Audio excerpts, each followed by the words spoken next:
à faire. Et là, chapeau, parce que vous venez en plus vous former et vous êtes vraiment focus sur votre business. Donc ça, c'est excellent. Donc chapeau à tous. Alors, ouais.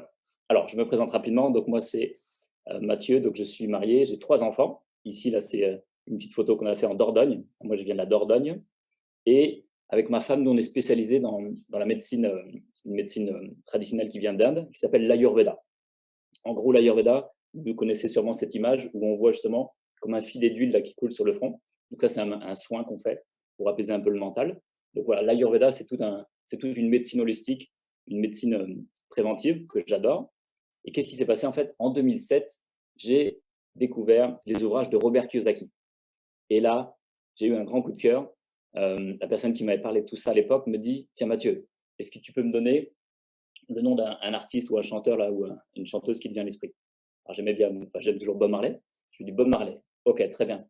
Est-ce que tu es d'accord avec moi que Bob Marley, bah, au début, il a quand même travaillé sa voix, ses rythmiques, il a dû faire des essais, des concerts dans les bars et tout. C'était peut-être pas génial au départ. Mais un jour, ça y est, il a sorti son premier album.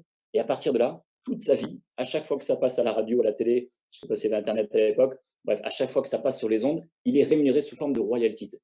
D'accord. euh, Attends, je vois quelqu'un, le son n'est pas bon. Et dites-moi si pour vous le son est bon. En tout cas pour Sonia. Si le son n'est pas bon, Sonia, tu sors et tu reviens de la salle. A priori, c'est bon pour les autres. OK. Donc l'idée, c'est ça. Donc en fait, là, j'ai pris conscience que, c'est ce qui nous enseigne Robert, c'est qu'il y a possibilité de mettre en place quelque chose. Ça peut être une équipe, une organisation, un réseau, un système, quelque chose. Et quand c'est mis en place, ça va prendre un peu de temps, bien sûr, mais quand c'est mis en place, je suis payé toute ma vie derrière. Et ça, je me suis dit, oula, j'ai pas appris ça à l'école. Donc déjà, ça m'intéresse. Donc je me suis lancé en 2007 dans le marketing de réseau. Et au début, j'ai fait ça part-time, c'est-à-dire à mi-temps, à temps choisi, quelques heures dans la semaine. Bien sûr, je faisais toujours mes soins d'Ayurveda. Et je me rappelle même à l'époque, j'étais en train de faire les massages, tout ça. Et je me disais, j'adore mon métier, pas de souci. Mais j'étais en train de me dire, donc pendant que je fais ça, c'est bien. Mais quand j'arrête de faire mes massages, il ne se passe plus rien. Donc, j'étais déjà en train de mettre en place mon marketing de réseau avec mes premières équipes. J'étais en train de faire mes massages et je me disais, maintenant que j'ai lancé le marketing de réseau, pendant que je fais mes massages, c'est en train de gagner des sous à côté. C'est-à-dire que j'étais déjà en train de prendre conscience du fait de mettre en place des équipes et de commencer à toucher les revenus passifs. Mais c'était du mi-temps au départ. En 2010, donc ça m'a pris 2 ans et demi, pratiquement 3 ans, pour vraiment me mettre à plein temps, quand j'ai commencé à passer la barre des 3 4 000 par mois. Et là, j'ai décidé de me mettre à plein temps. Mais voilà, je ne vais pas rentrer dans le détail, mais j'appelle ça des feux de paille. C'est-à-dire que j'ai monté des équipes, waouh, c'était super, c'est monté à fond la caisse. On a fait ce qu'on appelle des momentum, génial. C'était le feu, c'était l'énergie, c'était super, on gagnait des sous. Mais pour 2 raisons principales, c'était des feux de paille. La première raison, c'est que j'avais fait des choix de société qui n'étaient pas pérennes. Donc ça, c'est une première raison. Et la deuxième raison, c'est que je n'avais pas mis en place de système de duplication. D'accord. Donc, qu'est-ce que j'ai fait? Eh ben, je me suis formé, donc je suis allé aux US. Pour moi, les masters en marketing réseau, c'est les Américains, même si ça commence à se développer dans les autres continents. Mais donc, les masters, c'est les Américains. Je me suis beaucoup formé avec Kevin Trudeau, qui a écrit une série d'audio, Votre désir et votre ordre notamment, qui est vraiment un master en MLM. Eric Worre, que tout le monde connaît, avec notamment le GoPro. Tom Miguel Schreiter, c'est le spécialiste des brises-glaces, où il a plein de techniques qui sont superbes. Et Marc Januszewski, qui lui aussi est très très puissant, sur toute l'approche justement du voyage du héros. Enfin, il a plein de techniques magnifiques. Donc je me suis vraiment imprégné de tous ces systèmes. Alors bien sûr, j'en ai connu d'autres, mais j'ai vraiment fait un patchwork, un condensé, et bien sûr traduit en français, adapté au marché francophone. Et donc, voilà, en 2015, je me suis lancé dans Jeunesse. Et là, c'est une belle aventure. Je me régale. C'est que du bonheur. Et avec ma femme et les enfants, on a toute une liste de rêves, alors des petits projets et tout qu'on accomplit, qu'on a réalisé au fur et à mesure. Et l'un de nos grands rêves, c'était justement d'avoir un beau terrain là en Dordogne, et puis de mettre des cabanes dans les arbres, et puis que les gens puissent venir faire ce qu'on appelle du sport et de l'Ayurveda en même temps. Bref, avec du spa, tout ça, la totale, un truc un peu luxe dans les arbres, enfin bref, un truc sympa. Et donc, Jeunesse, concrètement, me permet, déjà, j'ai acheté le grand terrain, on a un peu plus d'1 hectare et demi. On a lancé la construction des 3 premiers bâtiments qui sont déjà hors de hors d'air. Bref, le projet est déjà lancé, donc je développe Jeunesse à mon rythme et je finance ce projet sans passer par les banques. Voilà, donc ça, c'est le début de la réalisation de mes rêves. Alors, une question. Est-ce que vous connaissez l'histoire de Gaston et Victoria? Je sais qu'il y en a qui la connaissent dans le chat, mais vous pouvez me dire, est-ce que ça vous dit quelque chose, Gaston et Victoria? Je vous raconte l'histoire. Non pour OK. La plupart ne connaissent pas l'histoire. Alors, regardez, Gaston, vous le connaissez tous, et Victoria, vous la découvrez. Gaston et Victoria, en fait, ils ont démarré leur marketing de réseau le même jour, en fait. Ils habitent en plus la même ville. Ils ont démarré donc dans la même société avec les mêmes produits, le même plan de REM. Ils ont exactement en fait le même sponsor, d'accord? Ils ont la même motivation, ils y mettent le même nombre d'heures. Allez, on imagine qu'ils ont exactement les mêmes conditions. Un an plus tard, notre ami Gaston, qu'est-ce qui se passe? On fait le bilan. Et qu'est-ce qui se passe?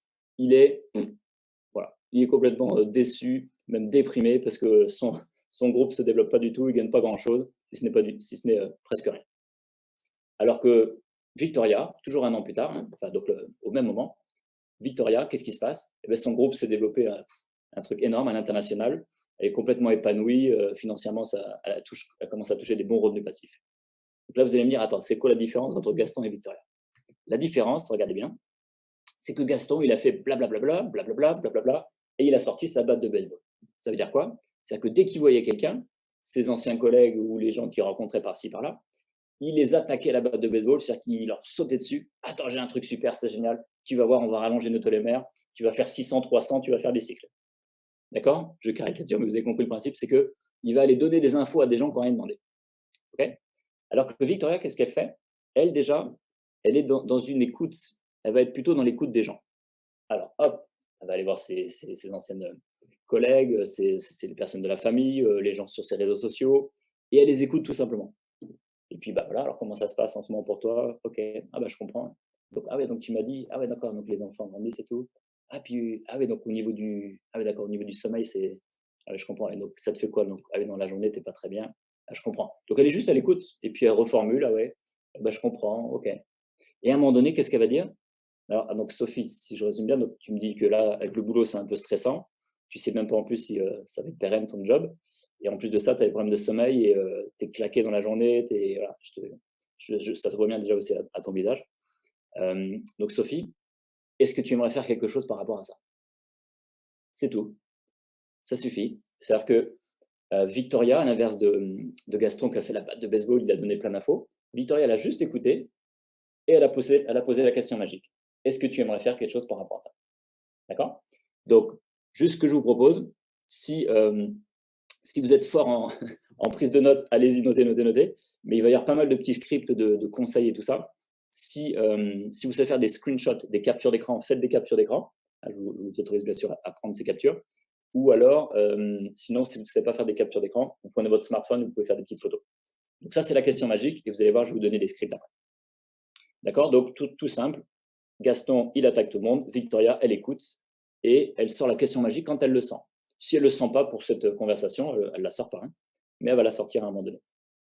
Et bien sûr, alors Sophie, s'il lui dit, ah bah oui, j'aimerais bien faire quelque chose par rapport à ça. Bah écoute, bon, tu sais quoi, là, bon, on est en train de se faire un petit call comme ça. Si c'est OK pour toi, on se refait un petit Zoom. Et puis, bah, justement, je te présenterai la personne qui m'a parlé de tout ça.